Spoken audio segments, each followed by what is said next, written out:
తిరుమలలో పరకామణి చోరీ కేసు దర్యాప్తును సిఐడి ముమ్మరం చేసింది. పరకామణి భవనం సీసీటీవీ కమాండ్ కంట్రోల్ సెంటర్ ను సిఐడి డీజీ రవిశంకర్ ఐఎన్ఆర్ పరిశీలించారు. మరింత సమాచారం మా ప్రతినిధి నారాయణప్ప అడిగి తెలుసుకుందాం. నారాయణప్ప, చెప్పండి, ఈ దర్యాప్తుకు సంబంధించి మీ దగ్గరున్న పూర్తి వివరాలేంటి?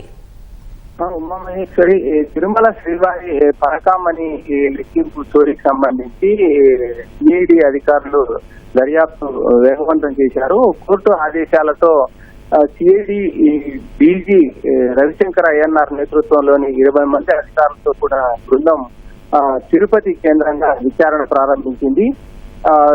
పరకామణిలో రవికుమార్ అనే ఉద్యోగి 920 సంబంధించి అమెరికన్ డాలర్లు చోరీ చేస్తూ 2023 ఏప్రిల్ 7వ తారీఖున పట్టుకున్నాడు. దీనికి సంబంధించి అప్పట్లో కేసు నమోదు చేసిన అధికారులు, పోలీసులు పూర్తి స్థాయిలో దర్యాప్తు చేపట్టకుండా రవికుమార్ తో అప్పట్లో ఫిర్యాదు చేసిన ఏవీఎస్ పరకామణి ఏవీఎస్ సతీష్ కుమార్ తో ఇద్దరు లోక్ అదాలత్ లో రాజీ పడి రవికుమార్ నుంచి దాదాపు 14 కోట్ల రూపాయల విలువైన ఆస్తులను తిరుమల దేవస్థానానికి విరాళంగా ఇచ్చేలా ఒప్పందం చేస్తున్నారు. ఈ నేపథ్యంలోనే పరకామణి చోరీ దర్యాప్తు సరైన రీతిలో జరగలేదని, ఆ దర్యాప్తులు అక్రమాలు చోటు చేసుకున్నాయని రవికుమార్ పరకామణి నుంచి ఎత్తుకెళ్లిన మొత్తం ఎంత అనే అంశంపై నిరమితంగా తేల్చుకోకుండా పరకామణిలో చోరీకి పాల్పడిన పరకామణి ఉద్యోగి రవికుమార్ పై చర్యలు తీసుకోకుండా అప్పటి పాలకులు, అప్పటి అధికారులు, వైసీపీ అధికారంలో ఉన్నప్పుడు 2023 సమయంలో ఉన్న అధికారులు అక్రమాలకు పాల్పడ్డారని చెప్పి ఒక జర్నలిస్టు కోర్టులో ప్రైవేటు బిల్ దాఖలు చేయడంతో దానిపై విచారించిన కోర్టు సిఐడి డీజీ స్థాయి అధికారి నేతృత్వంలో పూర్తి స్థాయి విచారణ నిర్వహించాలని ఆదేశాలు జరిగింది. ఈ నేపథ్యంలోనే సిఐడి డీజీ రవిశంకర్ ఐఎన్ఆర్ నేతృత్వంలో తిరుపతి కేంద్రంగా విచారణ చేపట్టారు. ఇందులో భాగంగా ఇవాళ ఉదయం తిరుమలలోని పరకామణి, అదేవిధంగా సీసీటీవీ కంట్రోల్ రూమ్ ను కూడా డిఐజీ రవిశంకర్ ఐఎన్ఆర్ నేతృత్వంలో అధికారులు పరిశీలించారు.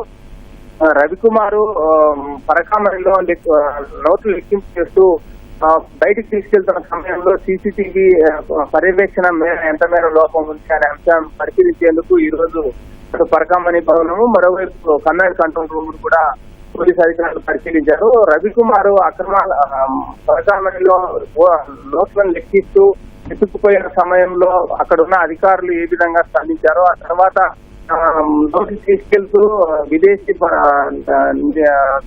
సంబంధించిన డబ్బులు తీసుకెళ్తూ పట్టుబడిన రవికుమార్ పై కేసు నమోదు చేసిన సమయంలో ఎలాంటి విచారణ చేపట్టారు, ఎన్ని రోజులుగా రవికుమార్ వీటిని విదేశీ కరెన్సీని తీసుకెళ్తున్నారన్న అంశంపై కూడా పూర్తి స్థాయిలో దర్యాప్తు చేస్తామని చెప్పి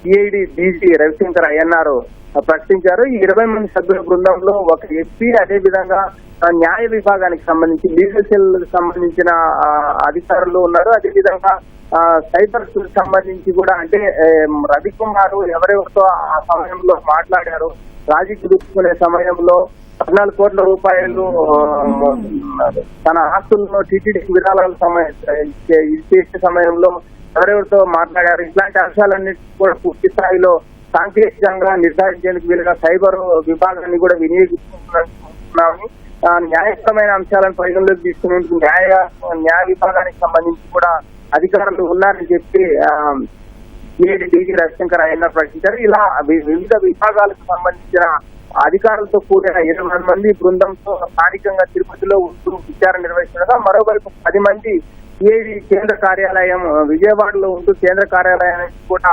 పర్యవేక్షిస్తూ ఈ పూర్తి స్థాయిలో పరకామణిలో జరిగిన చోరీకి సంబంధించిన దర్యాప్తు చేపట్టి డిసెంబర్ 2వ తారీఖులోపు పూర్తి ఆదేశాలకు అనుగుణంగా పరకామణిలో జరిగిన చోరీపై నివేదిక ఇవ్వడానికి సిద్ధమవుతున్నారు. ధన్యవాదాలు నారాయణప్ప.